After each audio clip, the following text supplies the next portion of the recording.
All right, hello, folks. I am going to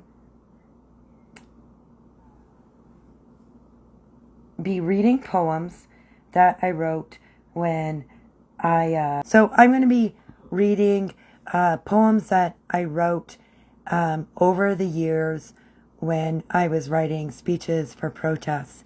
A friend of mine suggested this as a way to deal with the angers and frustrations I was feeling about the genocide Palestinians are experiencing right now.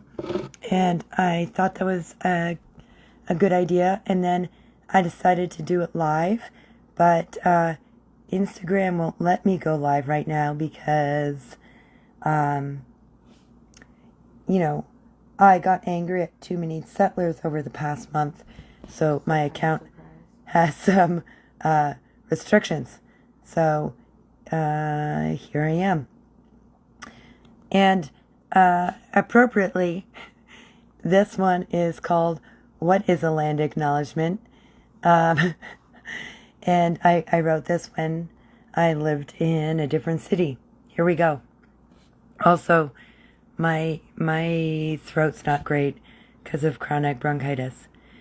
I greet you with a dear heart to Agadenagwe Ganaragwe, the city colonially known as Kingston, on the traditional lands of the Huron-Wendat and Algonquin, home of Mississauga and Mohawk, now the home of thousands of colonially displaced indigenous peoples, diaspora in our own lands. What is a land acknowledgement? What does it mean to say one knows whose land this is? Stolen land? Just names? Less? Lump them into great vague groups? Anishinaabe, Haudenosaunee? What about more? This is the land of the Huron, Wendat, and Algonquin, massacred in Berryfield and the downtown core to build Fort Frontenac. The Huron nearly wiped out, the Algonquin decimated into family groups, their grasslands turned to woodlands for beaver, war, and profit. A never-seen paper noted in history apparently means the Mississauga signed the land away. For what? We don't know. Land to the Mohawks, divided and fenced in. Such as loyalty paid, betrayed. The first capital, headed by their hero who cleared the plains. A mission north of North Street to service the Indians.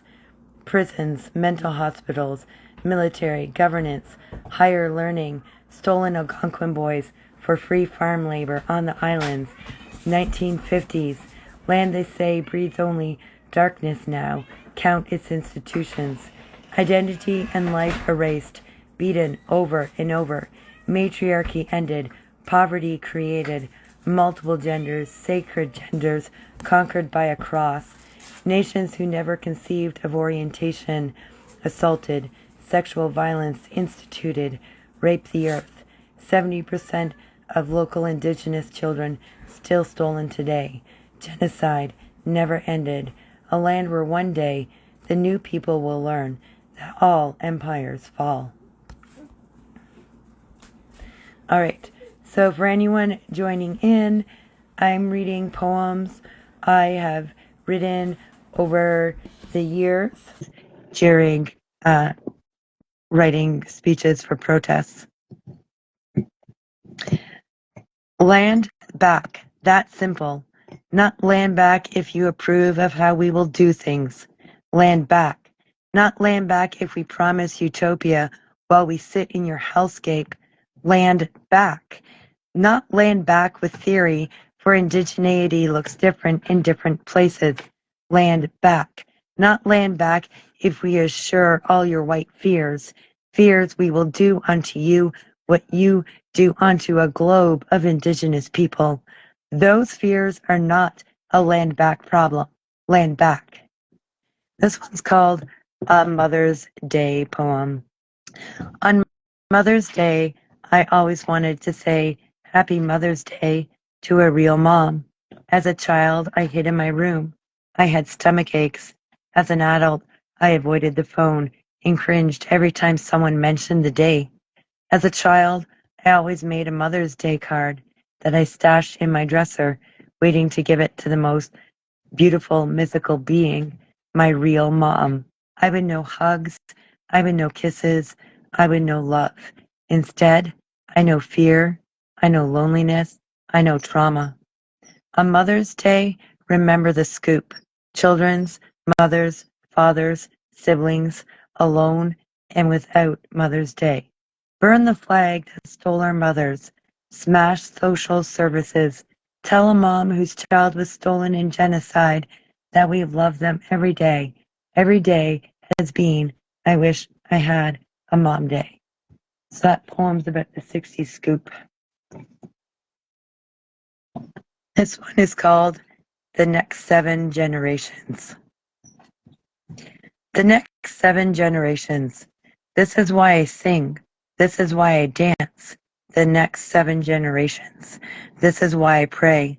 This is why I sacrifice. This is why I stand up and fight. This is the teachings of my people.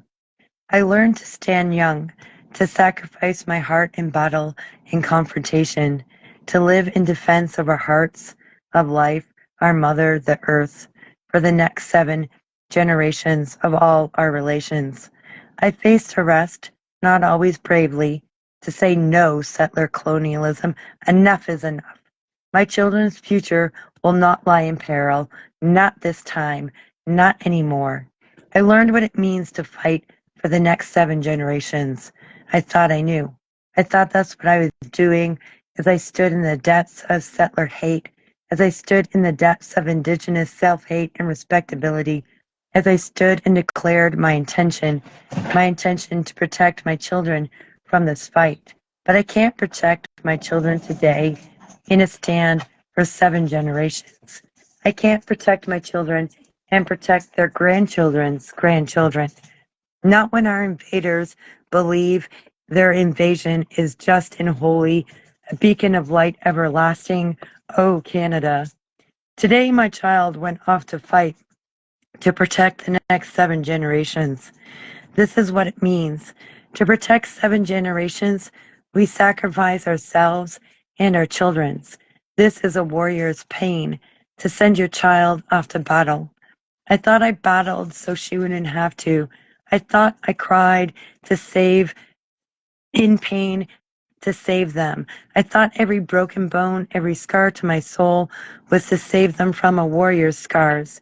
The babe I nursed faced a gun yesterday, a 40-year-old settler with a sniper and a badge, some 19-year-old natives protecting the children they might never have, some 19-year-old natives standing down a steel giant, live feeds playing across the country, settlers calling for their deaths, death by train, death by fascist bullets, my child standing between their friend and a state sniper.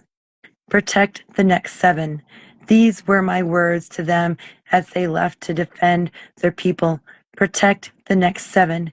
These are my words to myself as I sacrifice my child, my babe, my love to this fight. Protect the next 7. And please, creation, protect this one. Anti-Indigenous season. Had weed, feeling better. That's not to say I'm a bitch without it. Maybe I am. Fuck, am I that relative I complain about? The past few days were rough, not stoner rough, native rough. Whites just don't stop. It's the fall, the season of massacre. They recreate in 1,000 ways. Twitter, Facebook, Instagram, comments, news. I don't know what news is anymore. My phone auto-corrects to muse. Predictive text doesn't recognize without quotes. The season of harvest, the season of fullness, the season of preparing life for winter. Whites don't understand, preparing all life around us. Life is themselves, cats, maybe kids. Maybe they have parents. They stole those from us too. This fall's anti-Indigenous season stars don't need my mentions. They'll be replaced next year. Fuck next week. Fuck you, fall. It snowed. You're done. And I have weed. It's anti-Indigenous indigenous season, revision, revision, where I count the months of salts before they even begin. It's the season of turkey, costumes, and witchery. Only one of those is indige, so why is white sage in everything witchy? Pumpkin spice and lattes, but the pumpkin's face, just like your headdress on your pasty ass auntie. Anti-indigenous season opens this weekend, beginning the way they will close with an all-out Thanksgiving hurrah. The name of our prayers, stolen, twisted, the great settler day to honor genocide and thievery, the first cultural appropriation, Thanksgiving, children in red face at every school show. This one is called Cancel Canada Day. Today marks the start of the longest weekend of the year upon Turtle Island. Two of the largest colonizing states celebrate across their great border. The clear-cutting species loss, mass extinction, enslavement, genocide, past systems, apartheid, child internment, sterilization, medical experimentation, corporate police state, the great white north, and the land of the free indeed. It's the weekend of the great mourning, and you've given us all so very much more to mourn this past year and a half, 154, 245, 600 years. We count their bodies. You light fireworks, 35, 215, 104, 751, 182. How many children will it take? Do we need to burn a church for every child? We've been finding the children denamed and unmarked, red flags of death. How Canadian. We've been marking their places one by one all month long. We have more genders to celebrate than you can comprehend. We marked their graves as you wrapped up pride. Can you stop to imagine the people so monstrous they would celebrate this? Check your mirror. We called for land back, but you fought back. We called to defund the police, but you were scared. We called for no more stolen sisters, but you believed your husbands. Today, we call not to celebrate genocide. What's your excuse? Indian Residential School Resolution Health Support Program 1-866-925-4419. This poem was written the day following Orange Shirt Day, Remembrance for Residential School Survivors, in response to a talk being held that day to honor the man who instituted them in Canada, John A. Yesterday lies in the past. Yesterday you wore orange and sang songs to reconcile us. Today the elite gather to rejoice the man who exiled us into the night, mere children and babes, exiled from their mother's warmth, their sister's laughter, their grandmother's land, the language of their ancestors, lost wandering children in a world of fright. Yesterday they honored us with a shirt. Today they leave another one dead in the dirt. Is this all our bodies are worth? Shot for trespassing, strangled for power, brutalized for strength, ignored in disgust, laying in a cell. With last breath, we say, every child matters as we return to the earth. Yesterday they reconciled us. Today they scold and chide us on the celebrations of their wrath. How dare we scorn their joy, built upon our death, housed upon our lands, the blood of our earth, bleeding black into our waters, paid with our lives and health. Yesterday they said they'd consult. Tomorrow they'll rejoice in the results. They decided the pipeline must go through, the mine, the dam, the tanker traffic too. They decided they liked the statue a lot. Words like genocide went too far, they thought. Yesterday lies in the past. Today history flies by so fast. This is your fear, that what you did in the past, we will rain on you, pass on to you, take from you, extinguish lies from you, chain and bond you, starve and rape you. Let's be clear. From the past to today, that's all being you. If you can't take down the glory of the man who started this, then it's clear to us you're not ready to end it. Genocide is both a fast and a slow death from time to time, a war where one side never had a chance to defend themselves, revolution funded on a dime. Oppression is a physical war of the elite on the marginalized. The working and middle class play the brainwashed soldiers. And now it's time you realized we've had enough. We're not going to take it. We're rising to defend 7 generations for all our relations, life to the end. Upia. COVID-19 planner, a poem. First we see the battle, next we take a breath. We all together collect our necessities. We gather together our families, and oh so quietly, while civilization faces a pause, we rebuild freedom anti-oppressively. Full hearts, we train to defend. Take note, clear breath is a prayer. Our work for tomorrow begins at today's first social prayers. Guess that never happened, folks. So, it looks like I must have read these two together, but this one and the next one are poems from 2 separate May days.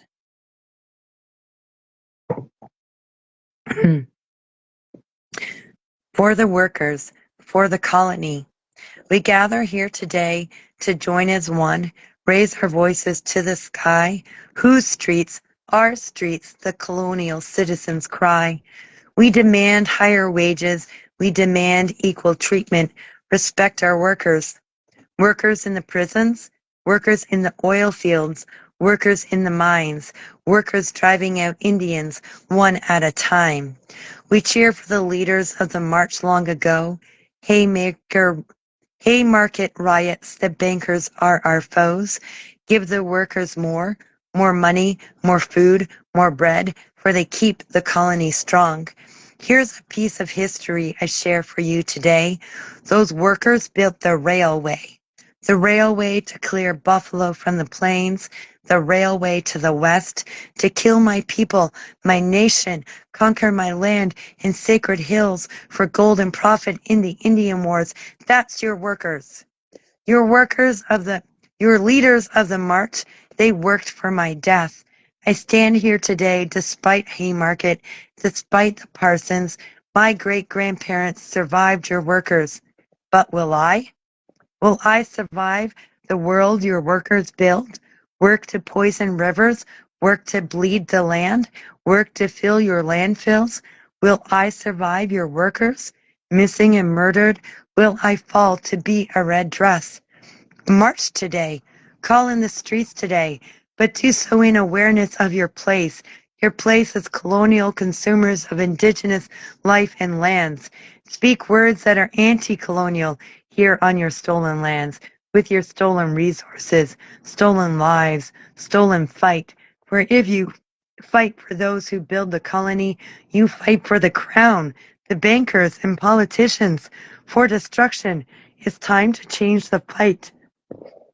Fight against destruction, against the crown. It's the bankers are our foes. Fight against money, not for it. Fight against the colony, its profits. And yes, fight against the workers of that colony. Fight against the streets, against buildings, against productions. Be anti-colonial or go kiss the fucking crown. And this one just got called May Day Poem. In this space where I stand, where I walk, I claim indigenous lands. Invisible nations colonists refuse to see, but here we stand, across millennia, still we won't end. We are more than a ghostly echo, we are strength, shared in our hearts, our bodies, sung upon drums, heartbeat of the land, Turtle Islands, Unchimaka, how don't you see? Writ from our mothers, still, we learned. I learned early how to walk silently, to be appropriately unseen. They played dolls, we skirted treachery. My blood, my body, my sex, my soul, my heart, my mind, discarded, invalid. Then I learned I am seen, seen by those paid to identify us, social workers, cops, nurses, bartenders, your soldiers, trusted to mitigate my presence, our stand. I learned we are sought, sought by those hired to exploit us, to splay us like the days we were kept in tourist traps, politicians, NGOs, more tourists, the teacher in charge of the Thanksgiving show, displayed relics of the past, dead, forgotten, ghostly bands. Hell no. I learned invisibility is a lie. When I rose, when I spoke, when I screamed and yelled with all my might upon my lands, for yet another of 1,000 last stands. Suddenly they see me, not just a relic. Now they deny me, deny us.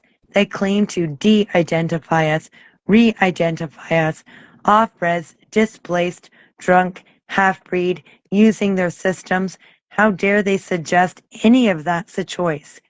They hope I will go silently without a fight. Bitch, please. We were born to fight. Warrior upon warrior passed their genes through me, never to end, even when it proved to be a good day to die. That's my strength, my blood-soaked birthright. So where does that leave us? What does it mean? Will you still have an Indian to greet the Queen? Invite me to celebrate my death. I'll burn your flag of genocide. Ask me to settle down. I'll put your settler ass to the ground. Tell me this isn't the time or space, and I'll destroy the entire place. You won't tolerate my rage. We're done tolerating your state. Go line up at the next exit. We're busy decolonizing this shit. Doing it so good, your lover already forgot you exist. So it turns out this is pretty healing to read these old poems. This is poems written for Support Palestinian Human Rights Poetry Night a number of years ago.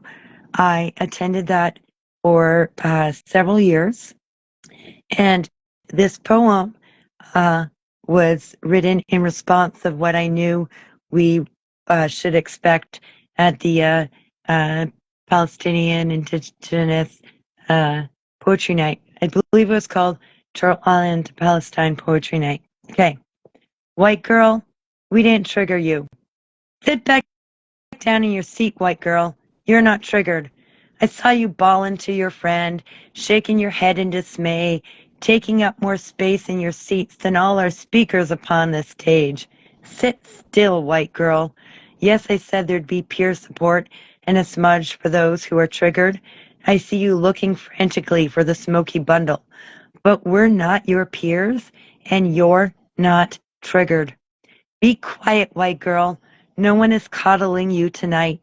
If that's what you wanted, you should have gone to cultural sensitivity training, where my people are paid to coddle you in exotic displays of spiritual sympathy. White girl, we can't trigger you. To be triggered is to be jolted, racked with flashbacks to your most terrifying nights by the shared experiences of another, shared fears, shared realities, crushed dreams. White girl, the army or militarized cops will never be free to kill you for your land. CSIS will never hold and question you without counsel on suspicion of terrorism for your name. Canadian weapons will never be used to slaughter your family back home by the millions. No one will ever freely shoot you point blank in the head for the color of your skin. White girl, enough. As we stand upon the stage, as we tell our lived experiences, as we share our heartbreak, white girl, that shame and guilt, the shame and guilt of responsibility. You know these stories are your fault. You know you caused these realities. White girl, the only thing triggered is your shame and guilt. Be quiet, for you don't deserve our comfort. Sit still, for we owe you nothing. Take home your shame. Experience your guilt. Understand you owe us change. We deserve the sacrifice of all you have. Fight for us even if you lose your job. get arrested for us, even if your family abandons you. Another, please. Be quiet in our presence, even if you actually sacrifice. But I doubt you will.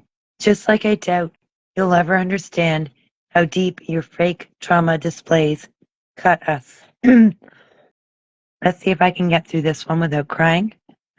It is called Let Me Love for a Moment. Of all the stories I have to tell, poems carry my heart in their words the best. In these poems, I've told of love and anger, ecstasy and pain, my heart ablaze or in tears, a drive to fight my way out of the holes colonialism has dropped me into. And still I say, I wonder, I agonize to know, have I been heard? Did I say it all? Is it gone out of my body to be carried by winds away from me at last? Apparently not. For here I am again, with words caught in my throat, scratching, climbing, begging to be heard, and yet unsure of the words to begin. I think I've been set too many times on a stage, waiting for lines, delivered to the audience. What is it they're waiting to hear? What is it I'm waiting for them to finally feel? How don't you yet see? How many times will you sit in that seat? How many times will I stand before you like Oliver Twist? Do you still see but a character before you, played by an actor, awaiting your review? The rawness is real, a truth I beg myself not to show. Time and time again, failing my will, the doctor prescribes a pill. The desperation is mine, my children's futures in perils untold. I'm begging to battle the monster you hold. Death is your gold. The waters are poisoned. You see a chicken who cries, the sky is falling. Storms, fires, lava's flowing. Conspiracy theories, they try to flip my channel. We're being murdered in the streets. Doctors stole my friend's uterus. My child's father died of the traumas the state never finished inflicting upon him. They stole us from our mother. We're not sure what love is, but it's all we've ever begged for. I don't want to. I want it to find me. I'm tired. I'm not sure what's left of me. Protect the glowing embers while I roar back to life. But I wanted to promise more, something, anything but this wounded, bleeding soul. I thought I'd ask them one more time, stop, just stop, stop and let me love for a moment before I die in this endless battle, to look at my child without sorrow for the suffering he'll face, to give with the heart filled with more than my pain, to ask them to stop without needing to explain, resting my head upon the sweetest shoulder. It all leaves my body for a moment, draining down. I listen now to another heart's trauma and pain, listed back to back like mine. I'm there, but without words. How does a poet bridge the two? The darkness is growing, but I adore you and want to blow shit up with you. This one was written when Canada celebrated 150 years of its genocidal existence, and it got rewrote in the following year. With a tiny update, and that's where it stands now. I am 195 years since first contact. I am 195 words below. Resistance 151. I'm Indigenous, Native, Indian, First Nations. I'm all your words and then some. I'm Lakota, Cajun, half-breed. I'm still full Native. You can't divide me. I survived one of North America's most rampant assimilation policies. You say that makes me less than. Wrong. I survived. It makes me all that I am. You stat me in programs, reports, surveillance, violence, poverty, mental health, and more. Yes, I've unwillingly appeared in them all as colonialism attacked me time and time again. I hear you call out divisive, incendiary, radical. You want to say angry Indian, but you can't, so other words fill in. I love, cry, hope, riot, dance, and pray, and I am angry. I want to release it. I want you to see it, to feel it. When you do, it hurts and you silence me. You silence my anger with all your descriptions. Poor, uneducated, single mom, broken, angry, off reds, blaming, lack of responsibility. Oh, the irony. You want to reconcile me? I'm unreconcilable, ungovernable, uncontrollable. I'm indigenous, Lakota, Cajun, mother, sister, angry, hopeful, powerful, regaining my language, taking my stand. This isn't radical, it's called self-defense. And that's the last one, so that's all, folks. Thanks for listening.